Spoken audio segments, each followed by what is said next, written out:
With the fires burning in our state, it has been an eerily hazy week for Colorado, and it's also been kind of murky when it comes to our state's finances. This week, we got some clarity from Governor Polis, who called for lawmakers to come back to the state capitol August 21st for a special session to find ways to cut $1 billion from the state budget. And he also announced a hiring freeze for Colorado starting the following week. This week at the table, we have one of our top legislative reporters who was first to write about those developments. So let's get started with this week's Colorado Inside Out.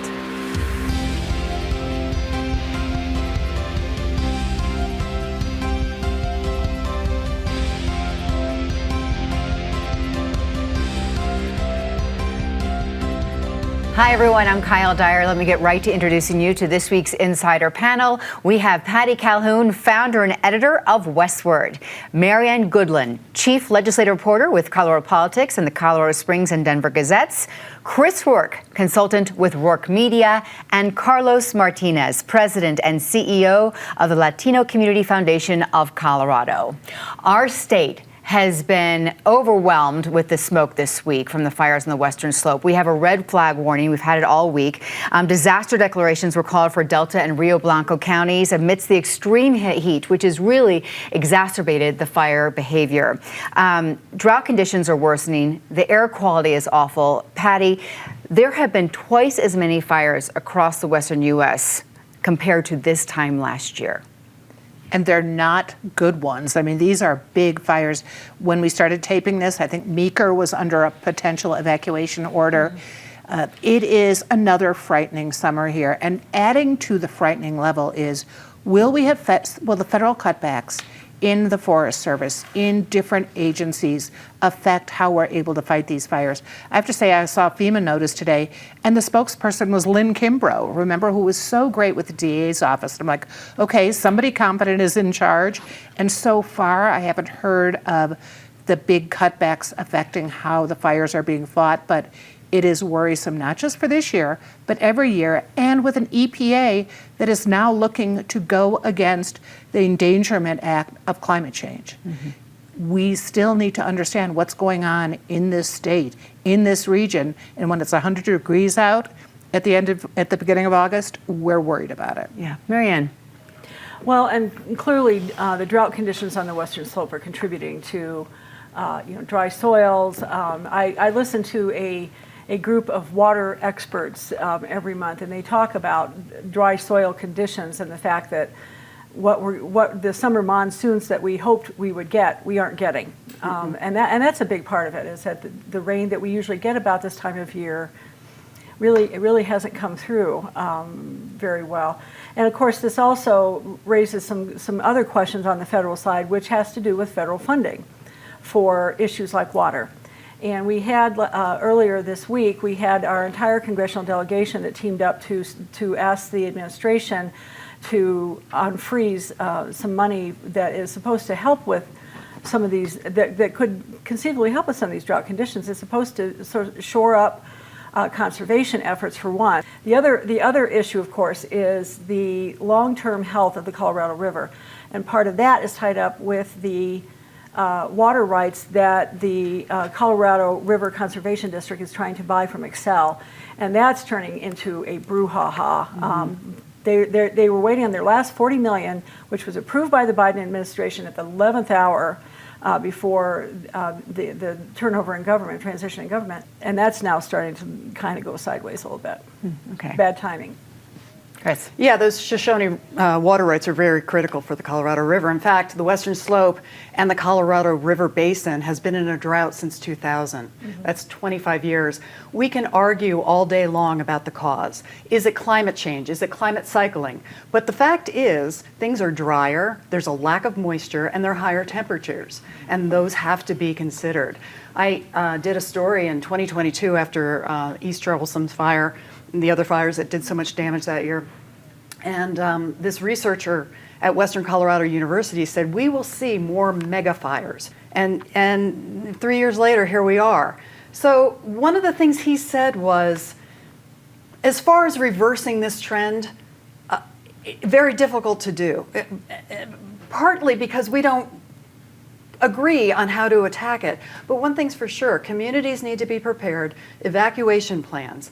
They need defensible spaces around their homes. These are things that all need to be done. I don't know if it takes federal funds or community funds, however, but it needs to be done. And then we need to reduce the fuel that's on the land. Dry grasses, dry trees, dead wood, all of that. And these are actions that need to be taken so that we can learn to live with, if not change, these mega fire conditions. Okay, Carlos. Well, no doubt, it's getting hotter. Just here in Colorado in the past 40 years, we've increased about 2.5 degrees in temperature, so that contributes to that. We also have more folks who are living, in wildlife areas. I think I saw that 1 out of 4 homes are in areas that are considered wildfire areas as well. So that's a big issue as well. And also, the warmer air contributes to thunderstorms. And that's where a lot of lightning is coming from. That's starting these fires as well. So I think overall, our climate is changing. This is going to be the new reality, not a cyclical thing, I think, moving forward. And I think, like folks have said, what plans do we have in place to be able to go ahead and mitigate or to also address these issues as we move forward? Because our summers are becoming much longer also. Mm-hmm. So what used to be 3 months is now probably about 6 to 8 months of having to go ahead and prepare ourselves for fires. And I think we haven't had to do it before, but now we're really going to go ahead and pay attention. I did want to mention one ray of sunshine in this is at least some of the NOAA cuts. The employees are coming back at least for a while, and we need these prognosticators when you look at fire and when you look at floods. We saw that in Texas. Firefighting takes a lot of money, and money is a big concern in our state right now. Marianne, you were the first to report this week that the governor is calling the legislature back August 21st for a special session, and you also reported the same day that the following week we're going to be under a hiring freeze in Colorado. That's correct. The governor announced on Wednesday that he is implementing a hiring freeze that starts on the 27th and continues through the end of the calendar year. Now, there are some carve-outs. Firefighters, for example, are one. Anyone involved in public safety, 24/7 operations. But the big issue here is that they've changed the numbers a little bit. It's a $783 million hole that they have to fill. This is a loss of revenue. This is not spending necessarily, but this is a loss of revenue. And the intention right now, at least, is that the state's general fund reserve, which is our rainy day fund, basically, will cover about half of that. They don't want to use more than that because they need to save that money in case there's a recession. And the risk of recession is growing, has grown and doubled in the last year. The only thing that the governor drew a line in the sand about was education. He said, we won't tap education to cover the shortfall. Okay, all right, Chris. Yeah, they're also looking at a law that was passed that would go into effect in February regarding regulating AI. The intent of the legislation was to prevent discrimination by AI, but it puts the burden on small businesses to comply with regulation. I at first said, we need to take all regulation off AI. That's ridiculous. We need to not stifle innovation. But as I started thinking about it a little bit more and learning more about AI, there are some issues with it. I learned recently that AI, the more advanced forms, can show self-protective behavior if you tell it that you're going to shut it off. There are actually reports on this. It was a little unnerving for me to learn this. It will sabotage shutdown commands. It will copy to external servers, things like that. That's a little creepy. I think that needs some regulation, but maybe from the innovator manufacturer standpoint. I know that in job searches, I have friends that have been going through job searches. AI screens them out at times if they don't use the exact right terms. So I think the law needs to be modified. Taking regulation off AI completely, I don't think that's a good idea either. With respect to the AI, I think that it's complicated because AI is coming to us in so many different directions, I think. Mm-hmm. And so, what was put out was for consumer protection. How do we, protect consumers and so forth. But I also think that probably instead they should have put a bill together to create a committee or something to really look at how we address AI here in Colorado. What I'm afraid of is we have this bill today, another one tomorrow, and we just then start addressing this AI situation through various different bills. I'd rather see a special committee put together to really look at AI and study AI and create a comprehensive plan for Colorado of how we approach AI here in this state and make it work for everyone. Okay, great. That's a smart way to go at this point. We ran a story this week that was so creepy, it's beyond belief, about a guy who created an AI girlfriend who then started bossing him around. So the first thing that should happen during this special session, create an AI budgeter. Love the guys who are working on it at the State House, but create the budgeter who's bound to come up with a lot of great suggestions that'll take up 3 days. They'll be able to concentrate on what to cut instead, and then definitely postpone the implementation of the bill, because the fast work they've done is what's often left us in these problems.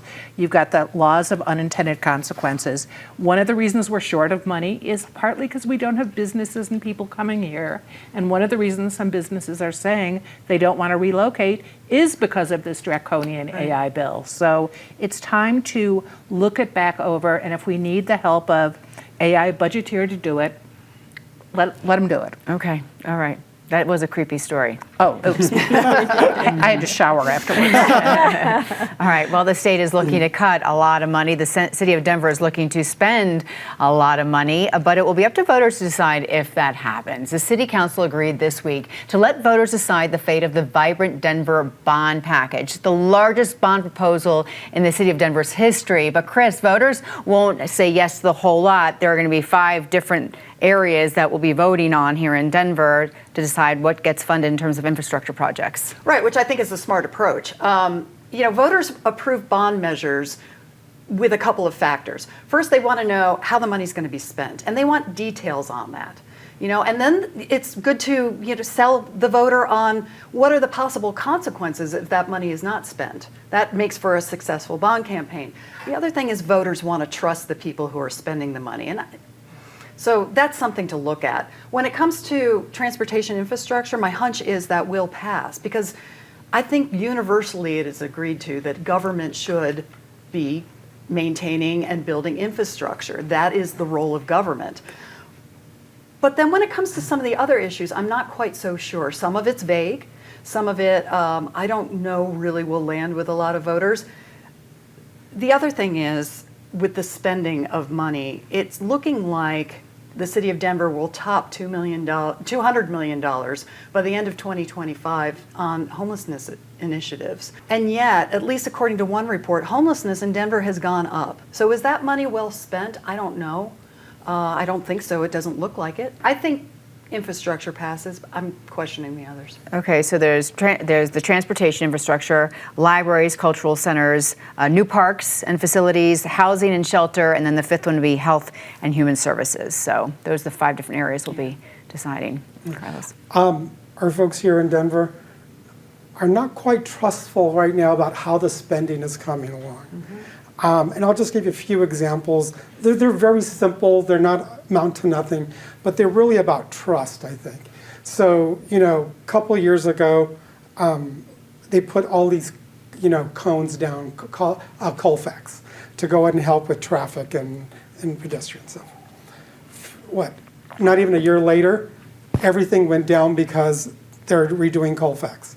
People are like, how much money did we spend on putting those things up for a year, and now we took them down? Isn't this department talking to this department? And are we spending money? Then those roundabouts that you see in communities where the fire engines can't even get through them sometimes. It's like, why are we spending money on things that are not really bringing value to our communities?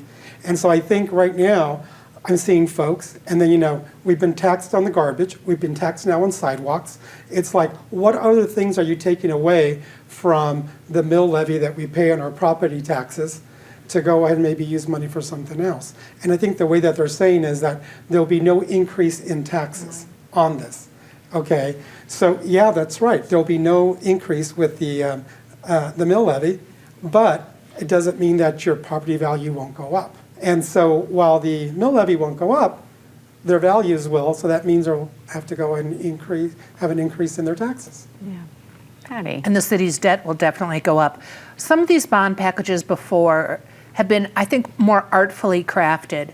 We remember the last one, the only vote that did go down was over putting a new arena amphitheater in the National Western, I think, to replace the old Coliseum. That one went down, but this round is vaguer than that one. I think you're right that infrastructure will go through. We all feel where the money will go every time we hit a pothole. We know, or go over a bridge that's shaking. We know that need is really there. I think the problem with affordability in the housing part is they just moved 13 million Monday night at City Council into that area, which is still vague. And remember, that affordability bill last year in November, that vote went down. So unless they can be very, very specific about where the money's going, Carlos was right. People don't want to spend more money unless they know exactly where it's going.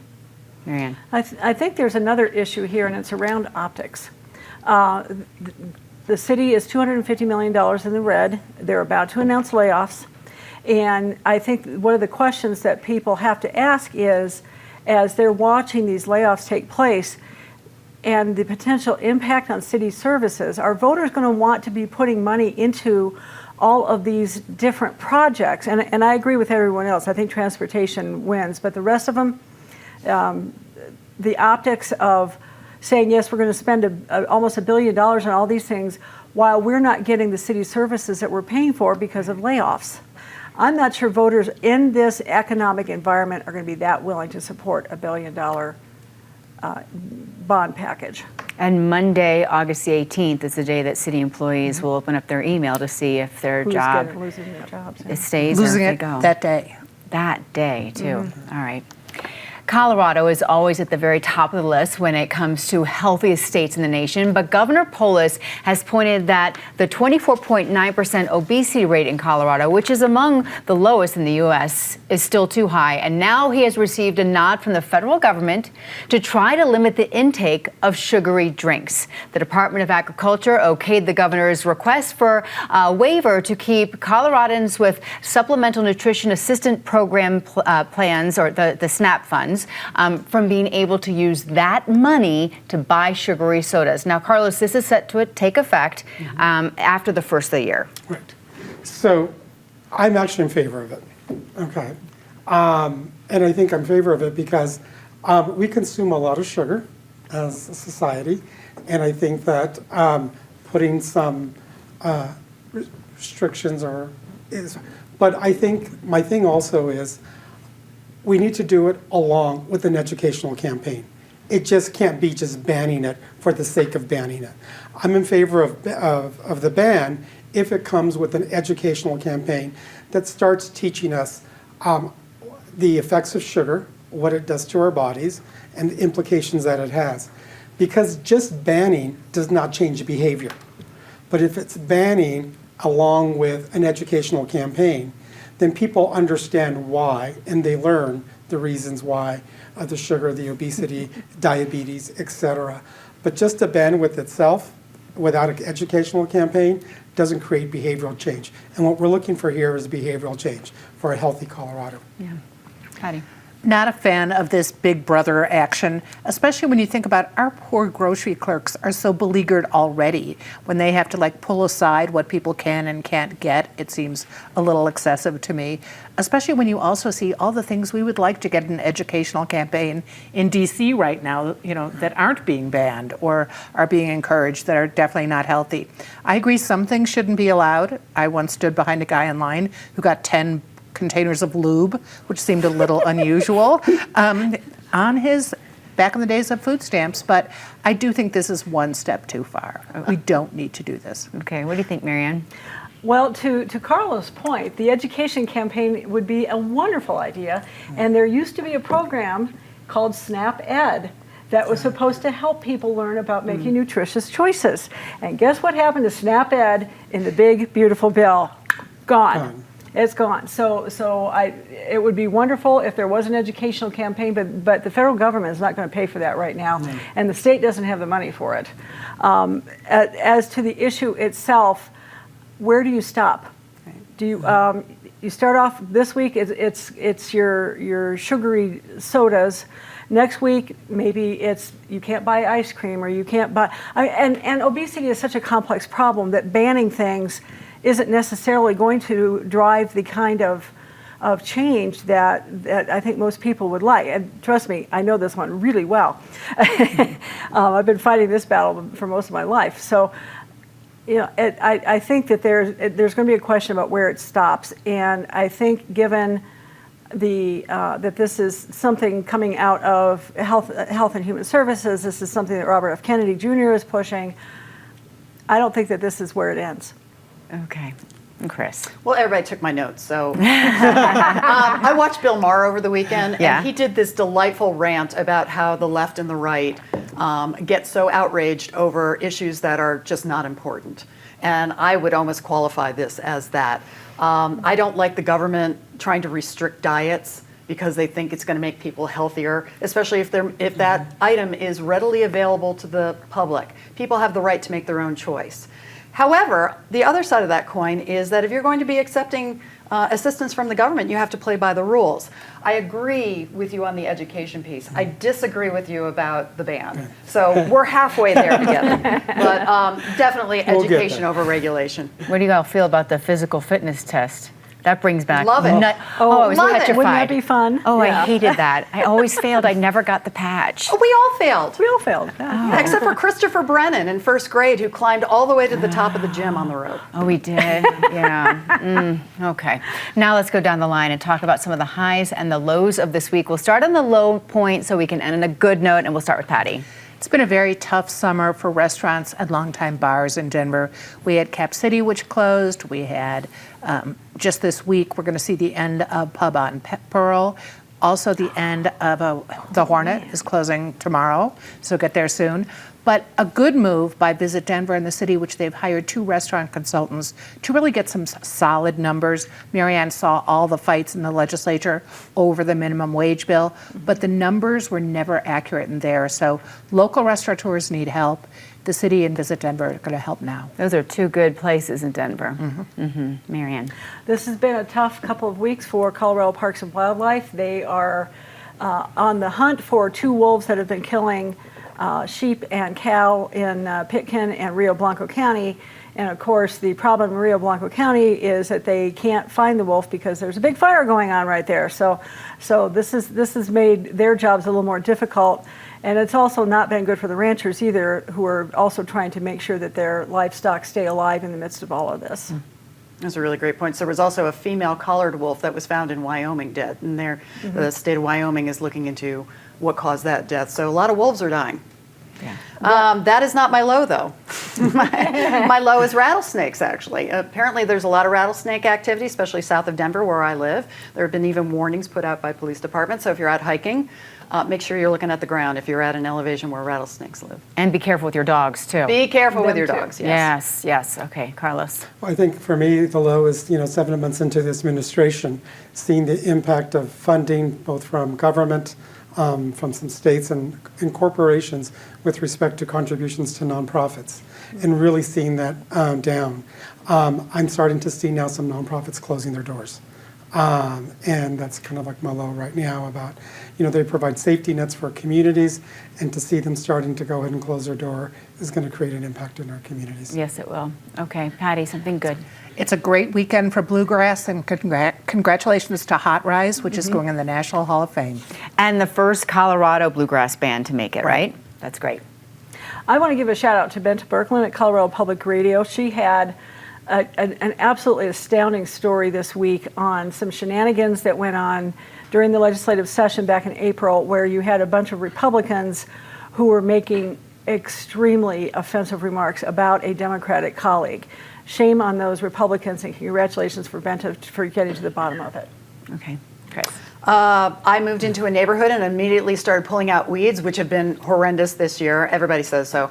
Apparently, my neighbor across the street is Jenny from Jenny and Friends on Cozy 101.1, which is a Denver radio station, who noticed, and she said I was putting peer pressure on her, adult peer pressure on her to keep up with her weeds. Well, now she has leaped ahead in the competition, and I am behind, so I will be out there this weekend pulling weeds in the heat. Okay, all right.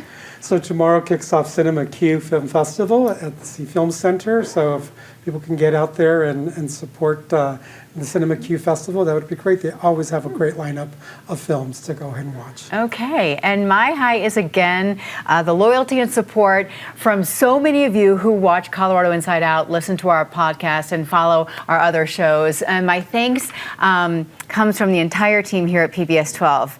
But I just feel I have to give a special shout out of gratitude to Ms. Patty Calhoun here, who has been here for more than 3 decades. You are center square. You're always here and, you know, the heart of the show.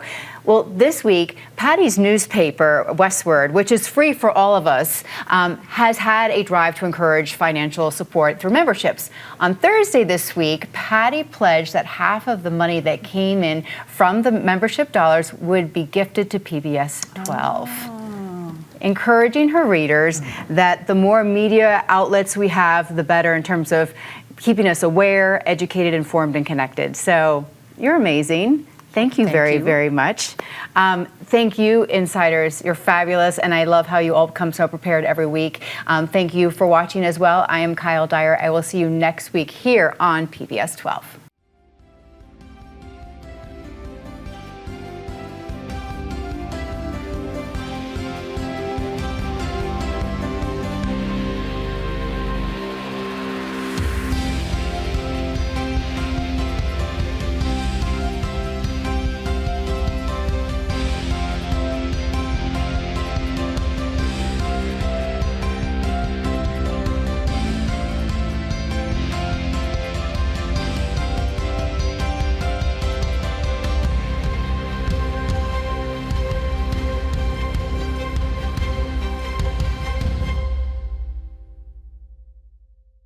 PBS 12 believes in the power of original, local programming. Help us bring more shows, like the one you just watched, by donating at pbs12.org/program support today.